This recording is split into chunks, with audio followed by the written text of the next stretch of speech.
창세기 2장 17절 말씀 같이 읽겠습니다. 선악을 알게 하는 나무의 열매는 먹지 말라. 내가 먹는 날에는 반드시 죽으리라 하시니라. 아멘. 우리 청년들이 꼭 먼저 서론으로 붙잡을 내용은 하나님의 자녀된 우리에게 인생의 길을 가는데 두려운 일이 있습니다. 또 힘든 일도 있고 여호수아서 1장 1절부터 9절 말씀을 꼭 기억하고 묵상하시길 바랍니다. 모세의 믿음으로 하나님 앞에서 200만 명을 이끌었죠. 그리고 가나안 땅에 들어오기 전에 모세는 하나님이 불러가십니다. 그 후계자 여호수아가 모세와 같은 그런 능력이 없기 때문에 불안해하고 또 가나안 땅에 7족속 31 왕을 정복해야 되는 그런 엄청난 일이 앞에 있기 때문에 두려워할 수밖에 없었죠. 근데 하나님께서는 여호수아에게 너와 함께 하겠다. 두려워하지 말고 담대해라. 놀라지 마라. 내가 모세와 함께 했던 것처럼 너와 함께 하겠다. 이렇게 말씀하고 있습니다. 창세기 1장 27절에 보면 우리 안에는 무한한 하나님의 능력을 나타낼 수 있는 하나님의 형상이 회복되어졌기 때문에 이제는 우리가 눈으로 보고 살아왔던 그런 세상이 전부가 아니라 하나님으로부터 공급되어지는 이 축복이 청년의 때에 실제가 된다면 다른 시작을 할 수 있게 될 줄로 믿습니다. 그래서 우리가 위기 속으로 어려움 속으로 보내진 것처럼 보이지만 어떤 면에서는 하나님이 우리에게 주신 이 어마어마한 생명의 축복을 전달하도록 위기처럼 보이는 현장에 우리를 두신 거죠. 그래서 언제든지 어려움과 문제가 왔을 때 너무 고민하지 말고 정확한 하나님의 언약을 붙잡을 수 있기를 축원드립니다. 정확한 하나님의 약속을 붙잡고 기도 속으로 들어가면 다른 것이 보여요. 그게 바로 하나님의 말씀이 보이죠. 두려워하지 말라. 담대해라. 놀라지 말라. 내가 모세와 함께 했던 것처럼 너와 함께 하겠다. 이 약속의 말씀이 보이기 시작합니다.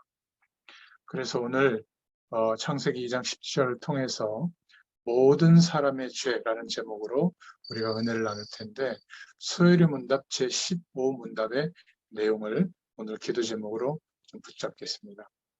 우리 시조가 창조함을 받은 본 지위에서 타락하게 된 죄가 무엇입니까? 그 답으로는 우리 시조가 본 지위에서 타락하게 된 죄는 금하신 열매를 먹은 것이, 금하신 실과를 먹은 것입니다. 이렇게 말하고 있죠. 1600년경의 언어를 그냥 번역한 거기 때문에 좀 딱딱하죠. 쉽게 설명하자면 우리의 첫 조상, 그들의 창조된 상태에서 타락한 죄가 무엇인가? 아담이 지은 죄를 말하죠. 이 아담의 죄가 무엇인가? 답은 이렇게 되어져 있죠. 우리 첫 조상, 그들이 창조된 상태에서 타락한 죄는 금지된 열매를 먹은 죄다. 이렇게 말하고 있습니다. 아담이 타락한 죄가 뭐냐? 이렇게 질문하지 않고 첫 조상 그들이 창조된 상태에서 타락한 죄가 뭐냐? 이렇게 물었죠. 답은 창조된 상태에서 타락한 죄는 금지된 열매를 따먹은 것이다. 이렇게 답을 하고 있습니다. 생명 계약이 무너지게 되고 하나님이 예정하시고 축복하셨던 인간의 축복을 누릴 수가 없는 그런 상태가 된 것이죠. 죄라는 단어의 어원은 화살이 관역에 꽂혀야 되는데 다른 곳에 가서 꽂혀 있는 상태, 그것을 죄라고 합니다. 그러니까 이 죄에서 다른 곳에 꽂혀 있는 우리의 상태가 이제는 옮겨져야죠. 하나님을 향하여 인생의 가치 기준이 바뀌어질 때 그 사람은 진정한 회개가 됐다, 돌이켰다 이렇게 말할 수가 있는 거죠.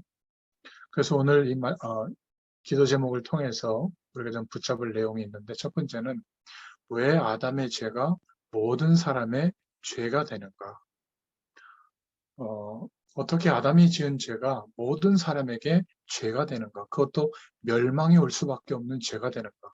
내가 잘못한 것도 아닌데 아담이 지은 그 죄, 그게 도대체 무엇이길래 아담이 지은 죄는 생명 계약을 놓치게 된 건데요. 하나님이 제시한 축복보다 사단이 속인 그 내용이 더 크게 보인 것이죠. 그래서 하나님과의 약속을 어기고 그 기준을 선택한 것. 한마디로 말하면 하나님은 인간을 창조하실 때 물질도 창조하셨고 짐승도 창조하셨고 자연도 창조하셨죠. 그대로 있는 존재입니다. 그런데 인간만은 하나님과 함께 할 수 있는 하나님의 형상대로 창조하시고 하나님의 모든 축복을 선택할 수 있는 자유를 주신 겁니다. 그런데 생명 계약을 어겼다. 선악과 실과를 먹은 것은 단순히 열매를 먹은 그 문제가 아니라 하나님과 함께하는 축복을 유일하게 누릴 수 있었던 인간이 자기의 신분의 문제가 온 겁니다. 하나님을 떠나는 그 순간, 하나님과의 생명 계약이 파괴되는 순간 법적으로 영원한 생명을 잃어버리고 언젠가는 죽을 수밖에 없는 죄와 사망의 법 안에서 출생하고 살게 된 겁니다. 옛날에 노예제도가 있었는데 노예는 아이를 낳으면 그 아이가 공부를 잘하든 못하든 착하든 나쁘게 살든 무조건 노예가 됩니다. 그러니까 그것은 어떤 윤리나 도덕이나 노력의 문제가 아니라 신분 문제거든요. 우리도 마찬가지예요. 인간만 하나님의 형상대로 창조하셨고 하나님의 영원한 축복에 참여하도록 그리고 그 은혜와 힘을 가지고 하나님이 위임하신 이 세상, 하나님의 피조 세계를 다스리고 정복하도록 관리하도록 위임받았는데 같이 멸망을 받게 된 거죠. 창조 원리에서 벗어난 겁니다. 그 증거로 하나님을 알 수도 없고 하나님이 우리에게 회복시켜 주신 축복을 못 깨닫는 그것이 증거입니다. 성령의 도우심과 감동하심이 있을 때 알게 되는 거죠. 그래서 하나님이 제일 싫어하는 것이 우상인데 우상이 뭐냐면 어디다가 비는 거 그렇게 이해하면 안 됩니다. 하나님이 창조한 모든 것들은 물질, 짐승, 자연계 그냥 그대로 창조했는데 만물의 영장인 인간을 창조하시고 하나님이 창조한 모든 피조 세계를 다스리고 정복하러 그리고 유지하고 관리하라고 그렇게 했는데 만물 중에 하나인 그것들을 섬기게 된 겁니다. 누가? 인간이. 다스리고 정복해야 될 내용들을 섬기게 된 거예요. 그리고는 하늘부터 땅까지 구원의 길을 넓혀놨는데 누구든지 주의 이름을 부르면 구원을 받는데 그것은 생각지도 않고 진리에 도달하는 길, 하나님을 만나는 길을 섬기는 우상에서 찾는 겁니다. 그래서 조상들이 지은 우상 숭배의 죄는 3, 4대가 지나기 전에 다 멸망할 수밖에 없는 결과가 오게 되는 겁니다. 그래서 망하는 거예요. 죄의 문제에서 해결받지 못했기 때문에 재앙이 계속 오는 겁니다. 하나님과 함께하는 축복의 상태에서 벗어난 거죠. 아담아, 내가 어디 있느냐? 하나님이 왜 아담아 네가 세상 배경을 향하고 있느냐? 하나님의 형상 가진 네가 나와 함께 해야지. 마치 물을 떠난 물고기가 물속으로 들어가려고 하는 노력을 기울이지 않는다면 그것은 죽은 물고기나 다름없죠. 창조 원리에서 벗어나 있는 겁니다. 들어가려고 해야죠, 물속으로. 하나님을 떠난 인간은 하나님을 알고 싶어하고 만나고 싶어하고 하나님과 함께하는 축복을 경험하고 싶어해야 정상입니다. 그런데 그것은 전혀 생각하지도 않고 우리가 태어나서 살아가고 있는 세상의 배경이 전부인 것처럼 그쪽으로만 기대감과 시선을 갖고 산다면 아담아 내가 어디 있느냐 그 상태 하나님과 함께하는 상태에서 벗어난 상태 죄인의 상태와 똑같은 거죠. 결국 신분을 놓쳐버리게 된 겁니다. 신분 자체를 원죄로 말미암아 하나님과의 생명계약을 어긴 그 사실 때문에 우리의 신분 권세를 사단에게 완전히 빼앗겨버린 겁니다. 창세기 1장 28절에 만물을 다스리고 정복하고 그런 권세와 축복을 주셨는데 이것을 다 빼앗겨버리고 이렇게 열심히 사는데도 나 하나의 인생조차도 행복할 수 없는 그런 인생을 살고 있는 겁니다. 어째서 아담이 죄를 지었는데 우리가 망하느냐? 이것을 성경이 말하고 있는 영적 원리예요. 첫사람 아담이 지은 그 죄 때문에 태어나는 모든 인류는 하나님을 알 수 없는 다른 곳에 가서 꽂혀 있는 상태, 화살이 그런 것처럼 세상만 기대하고 살아가는 상태가 된 겁니다. 그러면 담 쌓고 세상 것은 바라보지도 말고 그냥 기도원 같은 데 가서 성경 보고 막 기도만 하라는 말이냐? 아니에요. 세상에서 살아가는 삶의 모든 내용이 하나님을 바라보는 내용인 거예요. 하나님의 축복을 알게 되는 내용들인 겁니다. 그러면 우리의 시선과 기대감이 세상에 궁극적으로 가 있지 않고 돌이켜서 하나님을 향하게 되거든요. 그때 우리의 의지와 능력과 종교적 열심과 관계없이 반드시 멸망이 오게 되는 모든 죄에서 해방받은 구원의 축복이 얼마나 엄청난지를 알게 되는 것이죠. 왜 인생들이 무너집니까? 두 번째로 생각해 볼 거. 이스라엘 백성이 택함을 받았는데도 왜 그렇게 역사의 시간 동안 고난을 당했습니까? 전 세계는 1만 6천 번 정도 전쟁이 터졌는데 전쟁사를 한번 보세요. 얼마나 비극적인지 모릅니다. 그리고 코로나 이 사태처럼 전 세계에 일어났던 재난사를 한번 보세요. 이것들이 공통점이 있는데 뭐냐면 인간의 노력과 종교적 열심을 기울여도 아무 상관없이 이런 무너질 수밖에 없는 인생의 어려움들이 계속 오는 겁니다. 더 무서운 것은 미래인데 마태복음 24장, 또 25장, 디모데후서 3장, 요한계시록에 보면 기록되어져 있죠. 미래에 일어날 일에 대해서, 말세에 일어날 일에 대해서 기록되어져 있습니다. 그래서 아무런 상관없이 내가 착하든 안 착하든 열심히 살든 그렇지 않든 멸망과 재앙이 덮칠 수밖에 없는 죄와 함께 살고 있는 겁니다. 여러분 이게 얼마나 심각한지 몰라요.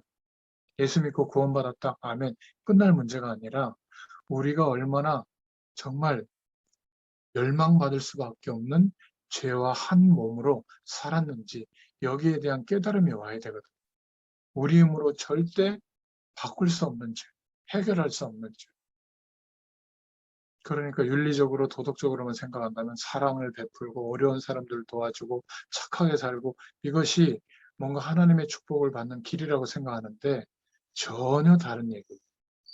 성경은 모든 사람의 죄에 대해서 어떻게 해방받을 수 있을까를 말하고 있습니다. 인간이 정말로 멸망이 올 수밖에 없는 죄와 하나가 돼서 인생을 출발했다면 해결받을 수가 없잖아요. 이 문제 해결이 안 될 때 뭐가 필요하죠? 하나님의 긍휼하심과 은혜가 필요한 겁니다. 그래서 하나님은 복음으로만 다시 회복될 수 있기 때문에 하나님 편에서는 세상을 없애버리고 인간들도 없애버리고 말씀으로 다시 새로운 세상과 새로운 인간을 창조하시면 훨씬 쉬워요. 그런데 우리를 창조하실 때 예정하시고 작정하신 그 축복이 이루어지도록 재창조의 능력으로 세상과 우리의 노력으로는 답이 없기 때문에 말씀이 육신이 되어 우리와 똑같은 형상으로 이 땅에 오셔서 죽으시고 부활하심으로 그리스도의 일을 완성해 주신 겁니다. 여러분 이게 얼마나 엄청난 일인지 몰라요. 단순히 예수님이 내 죄를 위해서 십자가 지시고 죽으셨다. 그리고 부활하셨다. 아멘. 이게 아니라 하나님 자신이 아들의 격으로 오셔서 모든 인류를 위하여 영원한 대속제물이 되어주시고 다시 하나님 만나는 길을 여시기 위해서 부활하신 겁니다. 그런데 이 그리스도는 반드시 처녀가 잉태의 아들을 낳아야 돼요. 그래서 동정녀 마리아에게서 성령으로 잉태되어져서 오시는 방법으로 오신 분, 예수님밖에 없죠. 그리고 죄 없으신데 십자가 사건과 그리스도라는 증거로 부활하셔야 되는 겁니다. 그리고 말씀하신 것처럼 지금 일어나고 있는 일들이 말세 때 예수님이 재림에 오실 때까지 일들이 기록되어져 있는데 지금도 그대로 재앙과 멸망이 세계 곳곳에서 일어나고 있죠. 이것도 감사한데 이 문제를 해결하신 그리스도께서 지금 우리와 함께 하시죠. 어떻게 해요? 하나님의 영, 성령으로. 우리 눈에 보이지 않지만 함께하고 계신 겁니다. 그래서 두려워하지 마라. 담대해라. 놀라지 말라. 내가 모세와 함께 했던 것처럼 너와 함께 하겠다. 지금은 성령으로 우리와 함께 하시죠. 그러다가 모든 민족에게 복음이 증거되고 난 이후에 재림주로 서시게 될 것이다.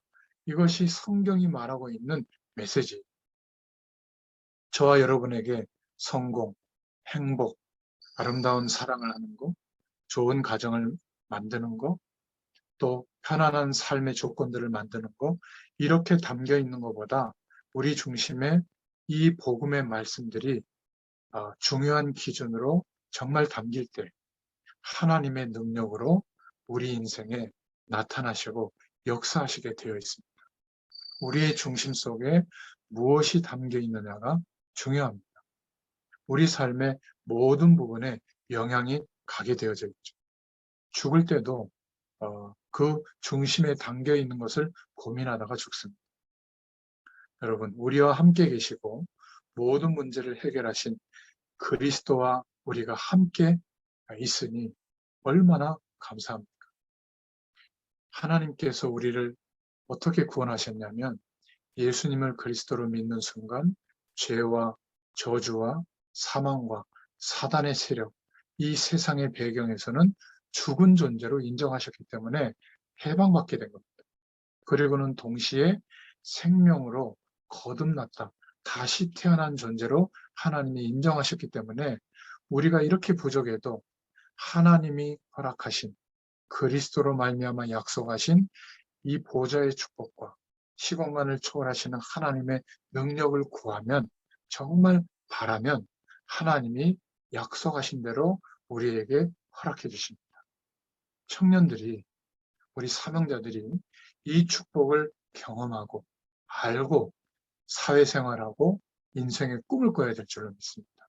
이 축복을 모르면 말씀, 기도, 은혜가 내가 여전히 바뀌지 않는 이 세상에 살아가는 세상살이의 방향을 조금 도와주는 수단밖에 안 돼요. 그러니까 예수 믿어도 힘든 겁니다. 우리의 방향은 오직 여호와께로, 여호와 하나님을 주야로 묵상하고 그분이 우리를 복음 속에 부르신 이유를 생각하면서 그 방향 때문에 오늘 하루를 열심히 일하고 살아가는 것이죠. 그러면 그것도 광범위한 의미로 전도요, 선교가 됩니다. 여러분, 지금 역사를 보는 눈이 있습니까? 아무 잘못한 것이 없는데도 하나님의 백성들이, 사람들이, 그 시대가 하나님이 인도하시는 방향, 전도와 선교를 모르면 죄 가운데 완전히 멸망 속으로 들어가게 돼요. 그러면 우리에게도 그 영향이 온단 말이죠. 멸망받을 수밖에 없는 죄와 한 몸이 되어져서 살아가고 있는데 대다수의 사람들이 이것이 얼마나 심각한 문제인지 모르고 있구나.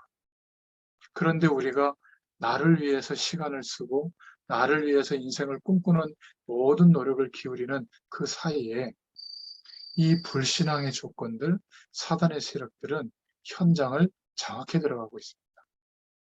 이것을 볼 수 있는 사람, 다윗이 사무엘상 17장 29절에 보면 내가 어찌 이유가 없겠습니까? 이렇게 그 중심에 하나님 앞에, 또 형들 앞에, 또 비난하는 사람들 앞에 고백하죠. 막 5년 가까이 블레셋과 골리앗 장군이 이스라엘 백성들을 업신여기고 왕을 업신여기고 이스라엘이 섬기는 신 하나님을, 여호와 하나님을 업신여기고 있는데 죽을까 봐 아무도 나서지 못하고 있는 이때에 어린 소년이 그 앞에 서는 거예요. 그러니까 다 손가락질했죠. 그때 다윗이 한 말입니다. 내가 어찌 이유가 없겠습니까? 그러면서 너는 칼과 단창으로 이 전쟁에 임하고 있지만 나는 만군의 여호와의 이름으로 너희 앞에 섰다. 오늘 너의 목숨을 나의 손에 붙였다. 이러면서 골리앗을 무너뜨리는 장면이 나옵니다. 여러분, 다윗이 대단해서가 아니라 이 시대가 왜 재앙 속에 들어가고 있는지를 눈을 뜨면 하나님은 우리의 작은 삶, 작은 기능을 들어서 다민족 선교의 기능이 되도록 축복하실 줄로 믿습니다. 다윗은 그렇게 많이 공부한 사람이 아니에요. 다윗은 들판에서 양치면서 그냥 돌팔매에 던졌던 그 기술밖에 없는데 하나님의 손에 들려지니까 어떻게 됐죠? 골리앗을 꺾게 되고 대장군으로 올라서게 되고 왕으로까지 나아가는, 그리고 마침내는 하나님의 성전을 지을 수 있는 모든 준비를 맞추는 그 응답을 누리게 됐죠. 내가 어찌 이유가 없겠습니까? 여러분에게 인생을 살아가는 방향에 대해서 다윗과 같이 하나님이 우리를 복음 속에 부르신 절대 이유가 있다면 우리가 하는 노력, 우리가 하는 선택, 또 우리가 하는 고민, 이 모든 것을 합치셔서 하나님의 손에 들리운 인생이 될 줄로 믿습니다. 그렇다면 아무리 큰 어려움이 와도 하나님의 뜻이 맞다면 흔들릴 필요가 없다. 하늘 보좌의 축복은 이때부터 우리의 삶의 전문성으로 나타납니다. 시공간을 초월하는 하나님의 능력과 응답이 우리가 손을 대는 일마다 나타나고요. 그리고 237 나라의 미전도 족속에 하나님의 빛의 응답이 전달되도록 기능적으로도 경제적으로도 하나님의 역사가 일어나게 될 줄로 믿습니다. 이런 놀라운 축복을 우리가 받았기 때문에 여러분, 모든 사람이 죄 가운데 있다고 하는 것, 그것도 멸망과 동반되는 처참한 인생의 결과가 오는 죄예요. 본인이 지은 죄가 아니기 때문에 몰라요. 이것을 저희들이 알고 있다면 이제 알려줘야죠. 명절 때마다 가문을 위해서 기도하고 가정을 위해서 기도하고 이 복음에 대한 사실을 알려주지 못했다면 알려줄 수 있는 기회를 하나님이 달라고 기대해 보세요. 하나님이 역사해 주실 줄로 믿습니다. 여러분, 대단히 성공하고 대단히 돈이 많아지고 막 대단한 조직을 만들어서 그렇게 막 선교하고 전도할 꿈을 꾼다면 아직 세상의 방법만 알고 있는 겁니다. 하나님의 방법은 달라요. 절대 이유를 가진 그 인생을 들어서 그 시대에 재앙 막는 일이 되도록 역사해 주십니다.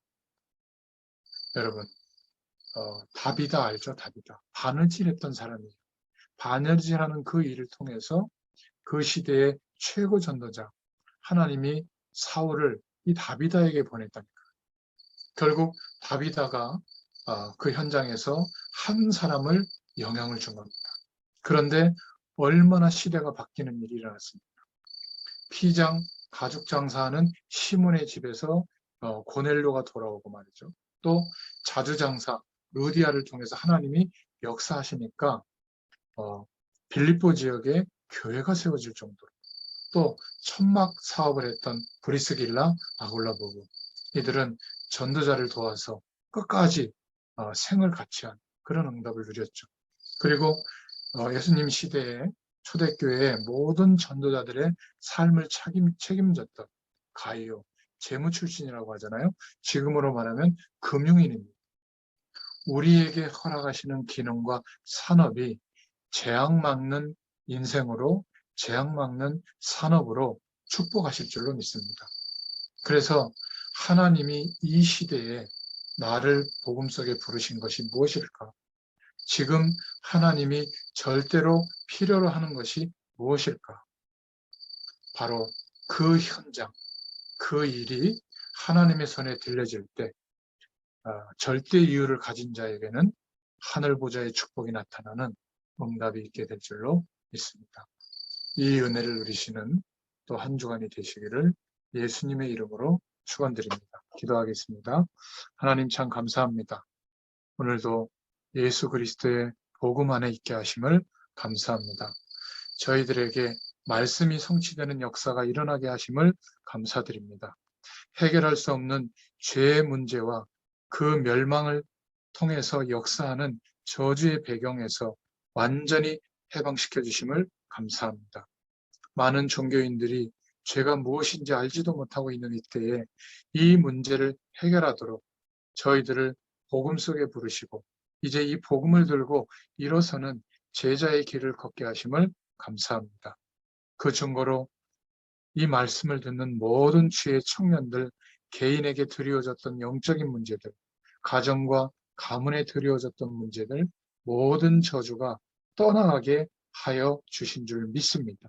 이미 해결되었음을 감사드립니다. 이 복음이 우리 속에 뿌리 내려지는 시간이 되게 하여 주시옵소서. 예수님의 이름으로 감사하며 기도드렸습니다. 아멘. 감사합니다. 감사합니다.